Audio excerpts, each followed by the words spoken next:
Bonjour à tous et bienvenue sur Ton histoire avant ta naissance. Je suis Joséphine Mangadjus, médecin à la retraite et toujours aussi émerveillée par les miracles de la vie. Dans cette série, nous explorons ce qui se passe bien avant notre tout premier cri. Alors, êtes-vous prêts à découvrir la toute première étape de votre propre voyage? Si vous avez manqué notre dernier épisode sur la fécondation, n'hésitez pas à y jeter un coup d'œil. Aujourd'hui, nous plongeons directement au moment précis où l'œuf fécondé ou le zygote donne un coup d'envoi à votre propre histoire. Alors, allons-y. Okay, let's go. Imaginez le spermatozoïde comme un petit grain de sable en face d'une bille. Et il parvient à foncer les défenses de l'ovule.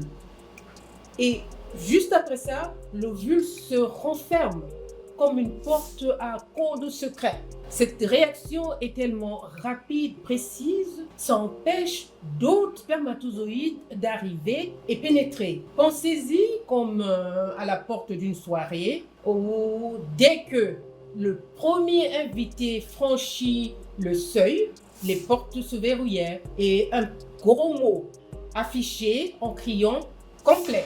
Plus personne ne rentre.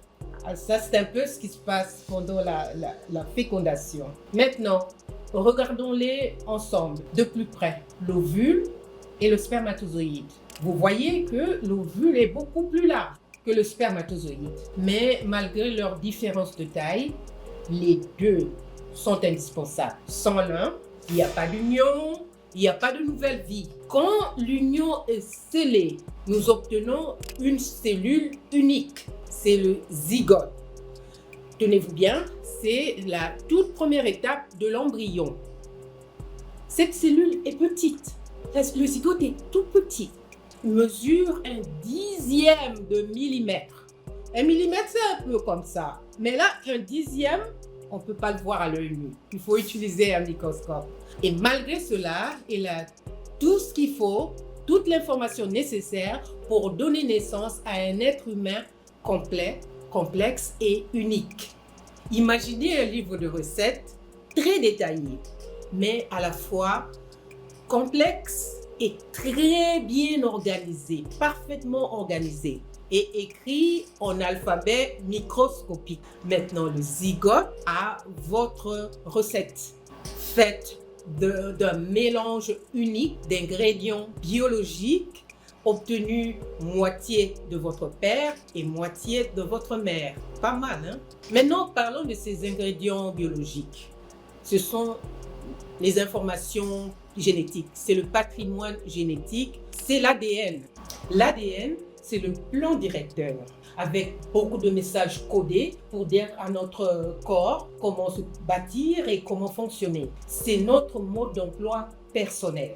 Dans chaque cellule de notre corps, l'ADN est rangé dans des petites structures, des petits paquets qu'on appelle chromosomes. Alors dans chaque cellule normale du corps, quand je dis cellule normale, c'est des cellules qui bâtissent notre corps et celles qui nous font fonctionner notre corps. Nous avons 23 paires de chromosomes et au total, ça fait 46.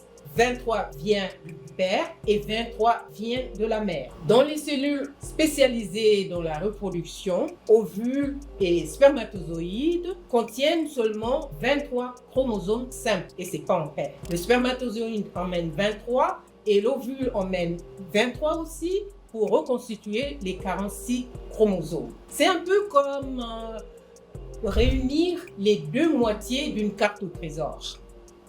Dans ces chromosomes, on retrouve des gènes qui sont des morceaux d'ADN, un peu comme des petits chapitres de la recette, qui influencent votre apparence, votre taille, mais aussi certains aspects de votre santé et de votre personnalité. C'est tout un programme littéralement, avec les quelques 25 000 gènes contenus dans le zygote. Parmi ces gènes, certains décideront même le sexe biologique de l'enfant. Les femmes possèdent 2 chromosomes X, tandis que les hommes ont un X et un Y. Le spermatozoïde est donc le juge de paix. À la fécondation, l'ovule a son X. Et si le spermatozoïde apporte un chromosome X, le duo forme XX, donc une fille. Et s'il apporte un chromosome chromosome Y, le duo forme XY, donc un garçon.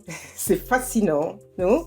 C'est comme une loterie génétique naturelle, un jeu du hasard hautement organisé où chaque résultat crée un être unique avec un mélange jamais vu auparavant des traits maternels et paternels. Tout ce qui nous rend unique, de notre patrimoine génétique jusqu'à la construction progressive de notre corps, commence seulement avec cette petite cellule, le zygote. Et c'est un peu comme un grand arbre, un chêne par exemple, commence à se développer à partir de cette petite graine insignifiante. Dans les prochaines vidéos, nous allons rentrer beaucoup plus en détail pour voir comment ce zygote, cette cellule unique, se développe, prend des formes et se transforme en quelque chose qui ressemble à un être humain. Si cette plongée dans l'univers microscopique qui a marqué le début de votre existence vous a plu, un petit j'aime, un petit partage et un abonnement nous aideront à faire connaître cette aventure encore plus. Rappelez-vous, la vie est un voyage et nous sommes ravis de faire ce voyage en votre compagnie. Alors restez branchés, dès la prochaine vidéo, nous allons commencer les transformations qui nous emmènent à la formation du corps humain. Vous ne devez pas manquer ça. Alors à bientôt, d'ici là, portez-vous bien. Merci.